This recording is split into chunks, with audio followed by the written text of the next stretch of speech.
Assalamualaikum warahmatullahi wabarakatuh. Anak-anak yang soleh dan soleha, apa kabar semuanya?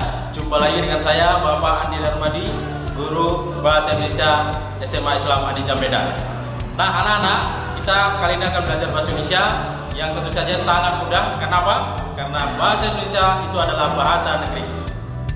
Assalamualaikum warahmatullahi wabarakatuh. Anak-anak yang soleh dan soleha, apa kabar semuanya?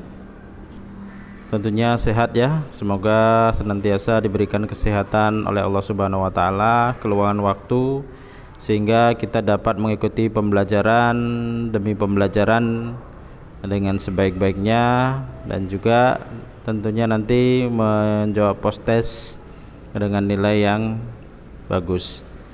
Nah, anak-anak yang soleh dan soleha, siswa-siswi kami SMA Islam An-Nizam, masih berjumpa lagi dengan saya, Bapak Andi Darmadi, guru Bahasa Indonesia SMA Islam An-Nizam Medan. Nah, anak-anak, kali ini kita akan membahas tentang berita ya, atau teks berita.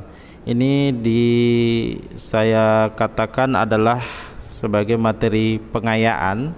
Karena apa? Sebenarnya kita dalam pelajaran yang harus kita selesaikan di buku paket itu ada 6 bab.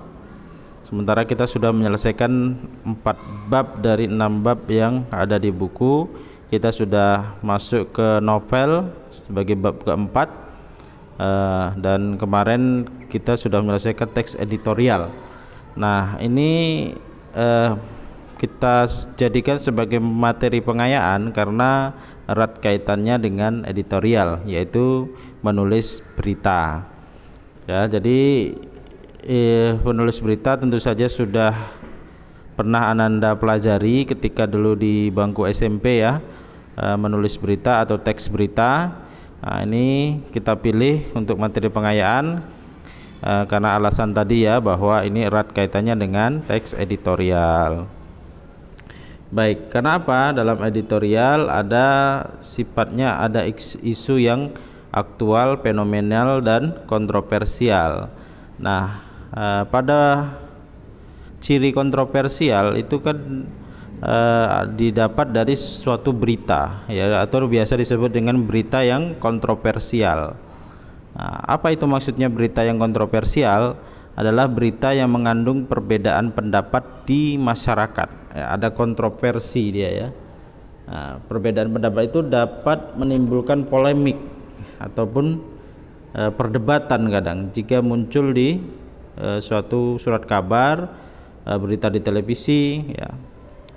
Polemik ini biasanya ditandai dengan munculnya opini ya. Itu sering kita lihat debat-debat yang dilakukan di televisi berdasarkan sebuah berita ya. Misalnya sekarang sedang rame-ramenya tentang kepulangan Habib Rizik misalnya ya, Habib Rizik ya. Kemudian terjadi pilkada, kemudian kerumunan-kerumunan yang mengabaikan protokol kesehatan. Nah, itu kan menjadi perdebatan dan itu diulas ya dalam televisi-televisi swasta nasional. Bahkan berita itu diperdalam lagi dengan menghadirkan beberapa ahli dalam acara-acara talk show yang televisi tersebut lakukan. Nah, itu sebenarnya asalnya dari berita yang ditulis oleh seorangnya yang menulis berita ini namanya jurnalis ya, betul sekali, namanya jurnalis. Nah, ini adalah sebuah cara untuk kita memotivasi diri agar kita mau menulis ya. Menulis yang paling gampang kita mulai dari menulis berita karena faktanya ada gitu ya. Nah, ini langkah-langkahnya, paksakan diri untuk menulis ya gitu ya. Kemudian jangan hentikan kinerja otak yang masih ingin menulis. Nah, jadi ketika seseorang itu melihat suatu peristiwa, kemudian dia merasa resah, maka itu sebenarnya adalah modal penting untuk kita dalam menulis. Ya, kemudian tidak hanya cukup pada fakta yang tersaji saja, tapi juga yang terpenting adalah kita harus banyak membaca. Kemudian dari membaca itu sebagai wawasan kita dalam menuangkan ide-idenya dalam bentuk tulisan. Nah, dalam bentuk tulisan. Kemudian tulislah apa yang ingin kamu tulis dan jangan menulis apa yang tidak ingin ditulis. Artinya yang tidak kita kuasai jangan kita paksakan, ya. Pengetahuan kita yang sudah kita peroleh dari proses membaca tadi, itulah yang akan kita sampaikan, kita tuliskan untuk membuat tulisan kita itu lebih banyak makna, atau dalam bahasa kerennya lebih bergizi gitu ya, atau berbobot gitu ya tulisannya. Nah, ini ya cara cepat bisa menulis. Kemudian tadi seorang penulis disebut juga dengan jurnalis, ya. Nah, ada 3 kata kunci untuk menjadi seorang jurnalis. Yang pertama, kita harus rajin mencari data, mencari fakta. Nah, setelah kita dapat peristiwanya, maka kita harus bisa mengolah peristiwa tersebut menjadi sebuah berita yang menarik, ya. Jadi ini perlu skill dalam penulisan berita. Nanti akan kita bahas apa saja itu yang biasanya terdapat dalam berita. Baru setelah itu kita sajikan berita tersebut. Nah, kita sajikan setelah jadi tadi lengkap unsur-unsurnya. Nah, baru kita sajikan. Oke, ini diagram yang mudah-mudahan membantu dalam memahami. Nah, oke, kita mulai dari teknik penggalian data atau pengolahan data. Ya, karena ini penting ya, Nak ya. Ini ketika kita menggali, ya, menggali ini, kemudian mengolahnya. Nah, itu apa yang harus kita lakukan? Yang pertama adalah observasi, ya, atau turun ke lapangan, ya, turun ke lapangan. Yang berikutnya wawancara, bisa juga melalui wawancara, bisa juga melalui daftar pustaka atau data pustaka atau buku dokumen, ya, melalui perpustakaan bisa, atau searching juga bisa. Nah, tetapi perlu diperhatikan, harus memperhatikan sumber yang terpercaya, ya, yang objektif dan bisa dipertanggungjawabkan. Itu yang paling penting. Jadi 3 hal ini dalam menggali data, karena suatu peristiwa itu bisa dikatakan adalah barang mentah, ya, bahan mentah yang akan kita olah menjadi sebuah berita, ya, menjadi sebuah berita, gitu ya. Baik. Kemudian apa saja yang bisa diolah itu, yang bisa diobservasi? Bisa saja itu benda mati, seperti misalnya kendaraan, botol, gelas, kursi, dan lain-lain. Benda hidup atau benda bergerak, contohnya manusia, binatang, dan lain-lain. Tumbuh-tumbuhan juga bisa, ya. Kemudian foto atau dokumen, ya, seperti identitas, KTP, berkas, dokumen, dan lain-lain. Kemudian peristiwa secara utuh, contoh tabrakan, demonstrasi, seminar, juga yang lainnya yang berkaitan dengan observasi tahap pertama, ya. Nah, tahap kedua bisa juga dilakukan melalui wawancara. Nah, wawancara ini perlu adanya persiapan, yaitu sebelum, dan saat, dan setelah. Ya, jadi kalau sebelum yang perlu kita lakukan ada 5. Yang pertama, pemantangan tema. Yang kedua, penentuan narasumber. Yang ketiga, pengenalan narasumber. Yang keempat, buat draft pertanyaan. Yang kelima, penyiapan psikologi. Nah, saat atau sedang melakukan wawancara yang perlu dilakukan, yang pertama, gunakan bahasa yang komunikatif. Yang kedua, sesuai tema yang diangkat. Yang ketiga, jangan menggurui. Yang keempat, jangan menunggu ditanya. Yang kelima, mengembangkan draft. Nah, setelah wawancara, tentu saja kita salin data. Yang kedua, mengelompokkan data. Dan yang ketiga, kita verifikasi data secara matang. Yang keempat, segera tulis sesuai dengan temanya. Itu tahap 3. Nah, kita lengkapi yang pertama data inti bahan berita, Yang A, data pustaka bisa menjadi data inti jika tidak lepas dari tema utama peliputan. Yang B, peneguh data jika peliput belum ada pada saat kejadian berlangsung. Contohnya menelusuri jejak PKI di Jatim, melihat kota pengemis di Madura dan lain-lain ya. Data pendukung hanya berfungsi sebagai pendukung data utama saat peliput tidak mengerti bahasan maupun data yang diperoleh, seperti pasal dalam KUHP, kata-kata di kedokteran maupun disiplin ilmu yang lainnya.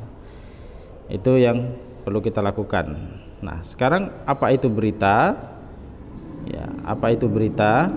Nah, ini sudah pernah kita lakukan ya, sudah pernah kita pelajari.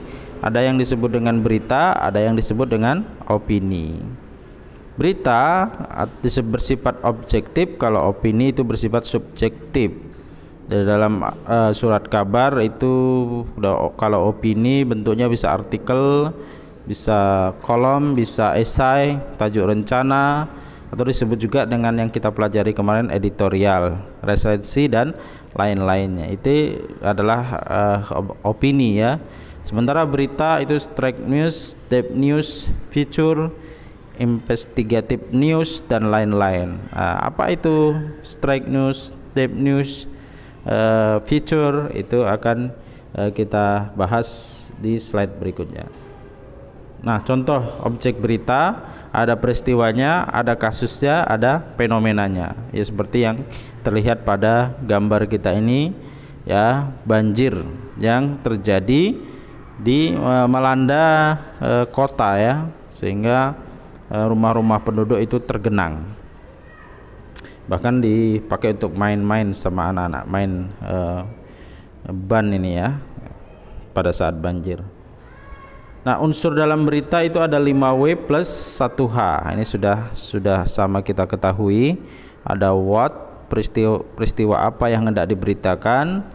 Ada who, siapa yang terlibat dalam peristiwa yang diberitakan. Ada where, di manakah peristiwa terjadi. Kemudian ada when, waktu peristiwa terjadi. Why, penyebab terjadinya peristiwa. Dan how, bagaimana peristiwa itu bisa terjadi. Nah, letaknya di mana ini 5W ini akan kita lihat pada strukturnya nanti. Nah, ini tadi yang saya sampaikan, ada straight news, itu disebut juga dengan berita langsung ya. Ini yang biasa kita lihat ketika terjadi misalnya kasus pembunuhan, maka ini langsung diberitakan kapan terjadinya, di mana, siapa saja pelakunya, korbannya bagaimana. Itu disebut dengan berita langsung. Berikutnya depth news, ini berita mendalam. Ini berkaitan dengan pertanyaan how yang kemudian diulas sebegitu banyak, begitu dalam dibandingkan dengan berita fakta ya. Artinya mengapa, pertanyaan why dan how, mengapa pembunuhan itu bisa terjadi, bagaimana prosesnya, penyebabnya apa gitu ya. Nah, ini lebih mendalam, disebut dengan berita mendalam. Dan nanti bisa juga ini dikaitkan dengan penegakan hukum yang kurang, kemudian kontrol dari pihak keamanan yang tidak maksimal, kemudian masyarakat yang miskin dan seterusnya. Ini bisa dikaitkan karena dia sudah mendalam. Sebenarnya kalau feature ini berita kisah ya, ini cukup panjang dari perjalanan seseorang ataupun suatu organisasi. Baik, teknik menulis berita ya. Untuk teknik menulis berita ini akan kita, insya Allah akan kita lanjutkan di pertemuan yang akan datang, bagaimana cara menulis berita straight news, depth news dan feature. Nah, itu untuk pertemuan kali ini kita hanya mengetahui aja terlebih dahulu, mengetahui saja terlebih dahulu untuk sebagai pengantar pada bagaimana kita teknisnya gitu ya, teknis dalam menulis berita, yang nanti tentu saja ini akan berbicara tentang keterampilan ya. Kita pada pertemuan ini hanya berbicara tentang pengetahuan dulu ya, mereview kembali pengetahuan kita tentang berita. Di pertemuan yang akan datang kita akan berlatih teknik dalam menulis berita, karena ini hanya sebagai materi tambahan. Karena kalau kita selesai dan jeda, ini ada 2 minggu lagi yang kosong, maka harus kita isi dengan materi juga yang ada kaitannya dengan pembelajaran kita. Mungkin itu saja ya anak-anak yang soleh dan soleha, siswa-siswi kami kelas 12 SMA Islam An-Nizam. Tetap semangat dan jaga kesehatan, dan tentu saja SMA Islam An-Nizam unggul, cerdas, islami. Assalamualaikum warahmatullahi wabarakatuh.